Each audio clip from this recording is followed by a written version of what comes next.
诗篇第8篇第1节：上主，阮的主啊，你的威严普及全地，称赞你的声透到天顶，对囡仔到婴仔的喙唱出来。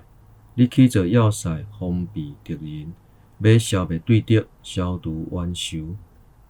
看着你亲手创造的天，你所安排的月亮、星辰啊，人算甚物？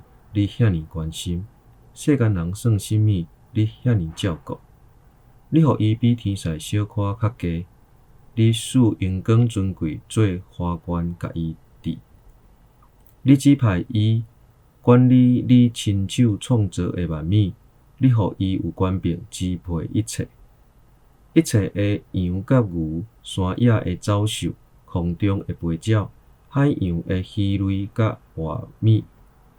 上主，阮的主啊，你的威严普及全地。